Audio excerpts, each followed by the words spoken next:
My guillotine, specifically the one that beat the guy that will not be mentioned on tape, Which guy? is from, just lay on your back flat, from the half guard. I generally like to play a tight half guard, as Junior knows, my whizzer is my favorite thing to do. So, from right here, a lot of guys, like, will play this. What I'll end up doing is actually guys dig this underhook like crazy. Yeah, so he's real good at getting this underhook most times. And this becomes a position where it's just like a nightmare for me because I'm trying to dig back in, and as I'm doing that, I'm getting myself in a bad position. So I say screw it, and I just want to torture people. So I go right to this whizzer, and I'm actually just going to drive my hips down here, and I'm turning and driving flat to the mat. As I do that, my elbow comes up. I'd have to kind of show you guys, especially so you can really feel what's going on here. But my elbow comes up, I'm trapping my hand right into my stomach here, and I'm driving the far shoulder to the mat as I sink down. Now, this is pretty tight for Junior. I can actually, I've got guys who I just drive right there. It becomes like an Achilles lock in there. Titty lock. It just sucks right there. But my idea is to keep driving guys to the mat like this. And most guys who end up keep trying to turn up, they want to go to the deep half, but as I'm working here, I'm just keeping that head up. So he's just digging for that deep half, and he just keeps getting crushed over and over again. If I need to lock my legs, I will, but I'm just chilling here the whole time. Now, as you do this, guys will start to turn up. It's really only option is to turn up to a single here. So Junior will start to get his legs out and turn up to a single. Here, I'm actually letting Junior come up in a way, so he can come up to your knees here. I love this position right here because I can continue to drive motion. If I want, you're going back to your hip. If I want to do that, it's happening because of the pressure you can create with that. So he comes back up to his legs. After doing this enough times, this guy is going to be smoked right here. He just is just completely worn out. All I'm doing here is I'm going to bring my leg up and feed it out. You can lighten that grip unless you want to get crushed. Okay, so he's staying up on his knees here. All I'm going to do is I slide this leg out, similar to the way we just did that pass, where my leg is sliding out, but I'm staying heavy on this whizzer. Now, as I do this, I start to give this guy what he thinks is a little bit of breathing room. As I come out front, he starts to come up and drive into me. As this happens, I'm just feeding my guillotine in right to here. I come off the whizzer, and my entire body here is going to sit to the inside. I'm almost completely off to the side of here. I bring this hook in here, and I just try to come up. I actually try, they teach you to block the back. I try to block the hip right here. A lot of what guys do to defend guillotines now is get this hip to the mat. So I'm starting to choke Junior here, right hip down to the mat, there, and now I have to worry about coming back up on top.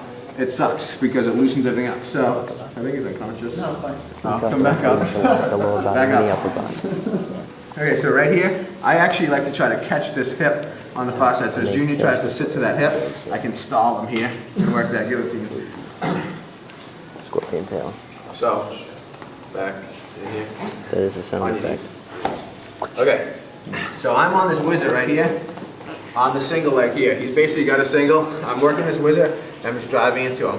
I'm keeping the whizzer because this is what's keeping Junior down from coming out to my back. He can't come out to my back in this position. It's just impossible for him to do.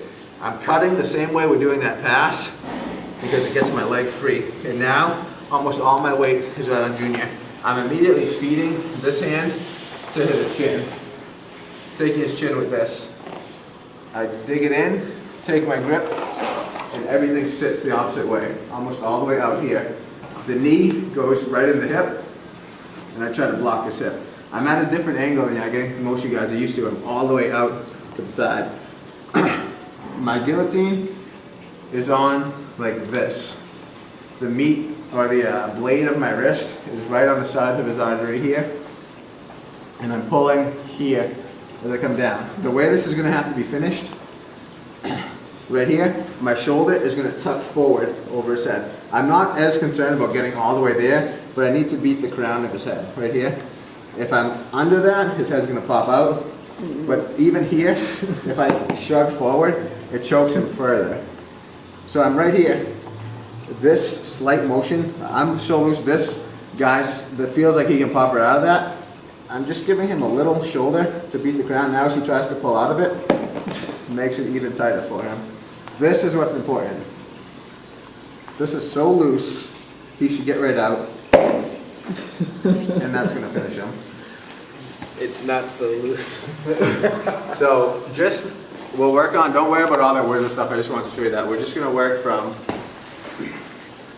let's just work from right here.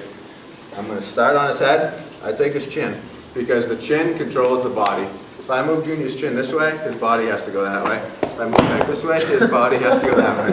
The chin is controlling his body. Too fast, man. So, I want to control what he's doing right here. I take the chin first, and what it also does, the reason I like this so much is when I'm holding his chin, the blade of my wrist is exactly where I want it to be, in his neck. If I'm doing this, I'm too deep. If I'm like out here trying to get it, too shallow. If I hold his chin, the blade just fits. It's perfect. It just fits right in that notch right there. And then I take that there. So from here, I'm just going to sit out, bring that knee right in to block, because I don't want him jumping his hips across. That's what's stopping that. And then to stop him putting the hip down, I'm just going to trap over the hip if I can. And then here, we're thinking about getting the shoulder forward, twisting, and pulling. If you notice, there's a slight twist in there as I pull as well, and get that shoulder over the top.